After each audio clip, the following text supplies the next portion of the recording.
স্বাধীন ভারতবর্ষে একমাত্র পরাধীন ব্যক্তি হচ্ছেন ভরতপুরের তৃণমূল কংগ্রেসের বিধায়ক হুমায়ুন কবির। তিনি তৃণমূল কংগ্রেসের বর্ষিয়ান নেতা। দলবদলে ভারতবর্ষের বহু চর্চিত নেতা নীতিশ কুমার থেকে শুরু করে অর্জুন সিং থেকে শুরু করে বহুকে টেক্কা দিয়েছেন। কংগ্রেস করেছেন, নির্দল করেছেন, বিজেপি করেছেন, বামপন্থী একটি দল করেছেন কয়েকদিনের জন্য, আবার তৃণমূল কংগ্রেসে ফিরে এসেছেন। তিনি এখন তৃণমূল কংগ্রেসে পরাধীন। নমস্কার, আমি দেবজ্যোতি। আজকের প্রতিবেদনে আপনাদের সকলকে স্বাগত জানাই। প্রতিবেদন ভালো লাগলে চ্যানেলটি সাবস্ক্রাইব করবেন, পাশে থাকবেন।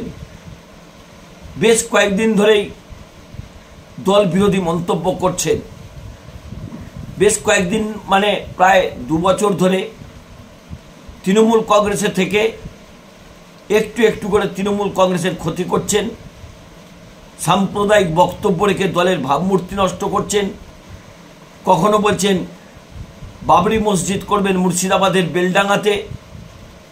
কখন যে তার কি মনে হয়, খ্যাপা যেমন গান গায়ে, এই হুমায়ুন কবিরও তৃণমূল কংগ্রেসে থেকে তৃণমূল কংগ্রেসের প্রতিদিন একটু একটু করে তৃণমূল কংগ্রেসের ক্ষতি করছেন।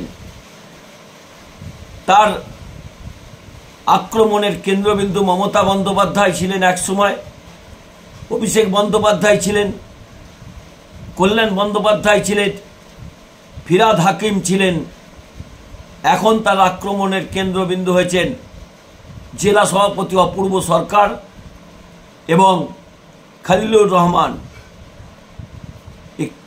তারা নাকি তৃণমূল কংগ্রেসে তাকে স্বাধীন থাকতে দিচ্ছেন না। স্বাধীন ভারতবর্ষে সবাই স্বাধীন থাকার ক্ষমতা এবং অধিকার আছে, কিন্তু বেচারা হুমায়ুন কবির এখনও তিনি তৃণমূল কংগ্রেসের পরাধীন। 15ই আগস্ট স্বাধীনতা দিবস, সেই দিন পর্যন্ত মুখ বন্ধ করে থাকবেন। 16ই আগস্ট ঐতিহাসিকভাবে একটা গুরুত্বপূর্ণ দিন। সেদিন হুমায়ুন কবিরের নতুন রাজনৈতিক দলের জন্ম হবে এবং মৃত্যু হয়তো 16 আগস্টই হবে। কারণ হুমায়ুন কবিরকে সকলে চেনেন। ইনি একজন রাজনৈতিক নেতা। অধীর চৌধুরীর পায়ে ধরে কংগ্রেস করতেন, তারপর শুভেন্দু অধিকারীদের পায়ে ধরে বিজেপি করেছেন, একটি বামপন্থী দল করতেন, তারপর নির্দল ছিলেন, আবারও মমতা বন্দ্যোপাধ্যায় অভিষেক বন্দ্যোপাধ্যায়ের পায়ে ধরে তৃণমূল কংগ্রেসে ফিরেছেন। মানুষের চাওয়ার শেষ থাকে। তিনি একবার রাজ্যের মন্ত্রী পর্যন্ত হয়েছিলেন। মমতা বন্দ্যোপাধ্যায়ের রাজত্বেই আপদ তৃণমূল কংগ্রেসের।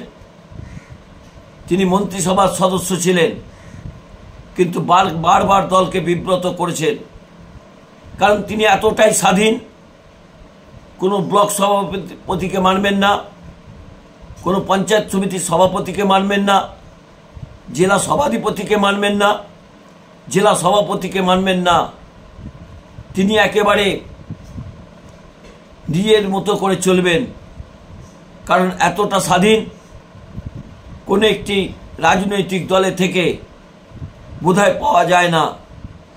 ব্যক্তি জীবনে তিনি নিশ্চয়ই স্বাধীন থাকতে পারেন, কিন্তু রাজনৈতিক দল করলে দলের বশ্যতা মেনেই তাকে রাজনীতি করতে হয়। এত বছরের রাজনৈতিক জীবনেও যদি হুমায়ুন কবির না বুঝতে পারেন, আর কোনোদিন বুঝবেন না। কিন্তু প্রশ্ন হচ্ছে, এই হুমায়ুন কবিরকে কেন বারবার দল শোকজ করেই ছেড়ে দিচ্ছেন? শোকজ করছেন, তিনি পায়ে ধরছেন, ক্ষমা চাইছেন, আবার দল তাকে মুক্ত বিহঙ্গের মতো ছেড়ে দিচ্ছেন, আর মুক্ত বিহঙ্গ এডাল ওডাল করছেন। আপনারা হুমায়ুন কবিরের বক্তব্য শুনবেন, তার আগে আপনাদের একটা কথা বলি, গত 22 তারিখ হুমায়ুন কবির কার সঙ্গে রাত্রি 8টার সময় কথা বলেছিলেন, কোন সে রাজনৈতিক নেতা যার সঙ্গে কথা বলার পরেই পরের দিন সকালবেলা সংবাদ মাধ্যমকে ডেকে তিনি এই বক্তব্য রাখতে শুরু করলেন। মুর্শিদাবাদ, মালদা, উত্তর দিনাজপুরের 50টি বিধানসভায় তিনি নাকি চা খেতে ঘুরে বেড়াবেন। এখন হঠাৎ করে চা প্রেমী হয়েছেন, হঠাৎ করে তিনি বলছেন মন্দিরে যাবেন, মসজিদে যাবেন। এতদিন পর্যন্ত ধর্মীয় উস্কানি দেওয়ার তার জুড়ি ছিল না, তিনি আবার হঠাৎ করে মন্দির, মসজিদ, গির্জায় যাবার চেষ্টা করছেন। তাহলে কি হুমায়ুন কবির ধোয়া তুলসী পাতা হয়ে গেলেন? আগে তার বক্তব্যটা শুনুন, কিভাবে দলকে বারবার বিব্রত করছেন। দলটা যেটা করব সেটা শুধু মুর্শিদাবাদ কেন্দ্রিক করব না, মুর্শিদাবাদ, মালদা, উত্তর দিনাজপুর, আছে নদিয়ার একটা অংশ, এক কথায় 50টা 52টা বিধানসভা সিট নিয়ে আমি দলটা করব। এই দলে রাজ্যের সর্বোচ্চ নেত্রী মমতা বন্দ্যোপাধ্যায় আমাকে অত্যন্ত স্নেহ করেন। এখন আমাদের সেনাপতি অভিষেক বন্দ্যোপাধ্যায়ের প্রতিও আমার কোনো অভিযোগ নেই। সমস্যা আমার পাশের সিট, জেলার বর্তমান যে সভাপতি আছে, আগে যারা সভাপতি ছিল তারাও আমার সঙ্গে নন কোঅপারেশন করেছে, কোনো রাজনৈতিক আলোচনা করে না, কোনো গুরুত্ব আমি সেখানে পাই না, আমার বিধানসভার ক্ষেত্রেও পাই না। ফিয়াদ হাকিম, এই যে অপূর্ব সরকার খলিলুর রহমানদের নেতৃত্বে রেখেছে, তারা ওদের জমিদারি মনে করে। তারা আমার মতো একটা লোককেও, ফিয়াদ হাকিম গেলেও আমি জানতে পারি না। দিদি বলে এসেছিলেন যে মুর্শিদাবাদ জেলাটা পর্যালোচনা করে চালানোর জন্য 10 জনের একটা কমিটি করে দেওয়া হবে। জুলাই মাসের ক তারিখ?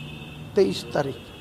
অদ্যাবধি মমতা বন্দ্যোপাধ্যায়ের বলে আসা কথাটাও জেলার নেতারা কোনো গুরুত্ব দিয়ে ভাবে না বা চিন্তা ভাবনার মধ্যে রাখে না, পিছন থেকে কলকাঠি নাড়ছে। আর আমার বিধানসভায় তো আমার ভাগ্যলিপি এটা হয়েছে যে 2021 সালে নির্বাচিত হওয়ার পর 2023 সালের পঞ্চায়েত নির্বাচন থেকে শুরু হয়েছে। সর্বোচ্চ নেতৃত্বকে বলেও আজ পর্যন্ত কোনো সুরাহা হয়নি। তাহলে আমি ক্লান্ত হয়ে গেছি। তা আমি দেখি আমার হারানোর কিছু নেই। কংগ্রেস আমার কাছে পরীক্ষিত, বিজেপিও আমার কাছে পরীক্ষিত, কাজেই আমি মার্ক্সবাদী কমিউনিস্ট পার্টি বা বামফ্রন্ট সরকারের পুরো চক্ষুশূল হয়ে আমি 30 বছর তাদের বিরুদ্ধে রাজনীতি করেছি। তাহলে আমার বাকি থাকে কোথায়? যে আমাকে একটা নতুন দল গঠন করতে হবে। আমি শুধু দলটা যেটা করব সেটা শুধু মুর্শিদাবাদ কেন্দ্রিক করব না, মুর্শিদাবাদ, মালদা, উত্তর দিনাজপুর, আছে নদিয়ার একটা অংশ, এক কথায় 50টা 52টা বিধানসভা সিট নিয়ে আমি দলটা করব।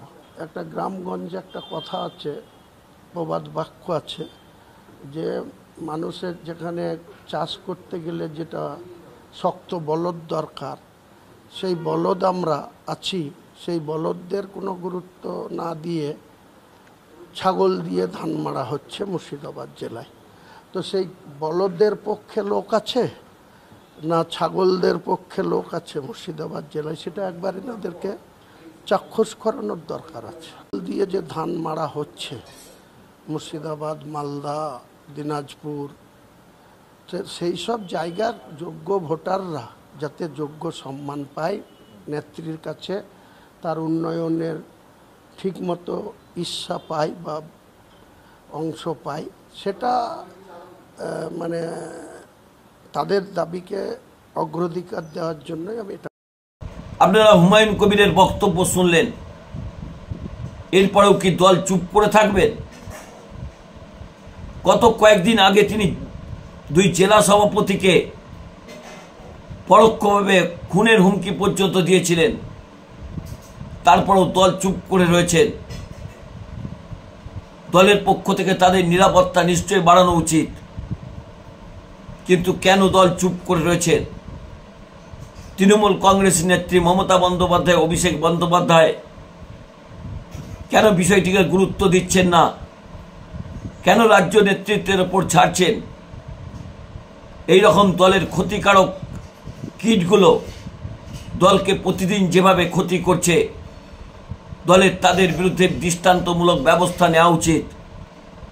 না হলে এই ভুঁইফোঁড় নেতাদের মতো বহু হুমায়ুন কবির তৃণমূল কংগ্রেসে বাড়তে শুরু করবে। গত কয়েকদিন আগে একটা প্রতিবেদন করেছিলাম, সেখানে বলেছিলাম হুমায়ুন কবির এবং অনুব্রত মণ্ডলরা তৃণমূল কংগ্রেসের কাছে আপদ। সেই আপদদের দল যদি উপযুক্ত ব্যবস্থা না নেন, তাহলে কিন্তু তৃণমূল কংগ্রেসকে 26-এর বিধানসভা নির্বাচনে এই পাপ ক্ষয় করার জন্য যথেষ্ট ক্ষতির সম্মুখীন হতে হবে। কারণ এদের কোনো রাজনৈতিক ভিত্তি নেই। তার সঙ্গে ড্রাইভারও থাকেন, সেও হুমায়ুন কবিরকে বিশ্বাস করেন না। নতুন দল করলে তিনি দল করুন, তখন তিনি বুঝতে পারবেন কোন স্বাধীন তৃণমূলে ছিলেন, কোন পরাধীন নতুন দলে তিনি এলেন। তার দলের কি নাম দেবেন? পাল্টি বা যেই হুমায়ুন কবির দলকে একটাই নাম দিতে পারেন, তৃণমূলের অচল আদুলি। সেই দলটাকে তিনি আগিয়ে নিয়ে যাওয়ার চেষ্টা করুন, তবে বুঝতে পারবেন কত ধানে কত চাল। নমস্কার, আমি দেবজ্যোতি। আমার পর্বটি ভালো লাগলে চ্যানেলটি সাবস্ক্রাইব করে বেল আইকনটি ক্লিক করে আমার পাশে থাকুন।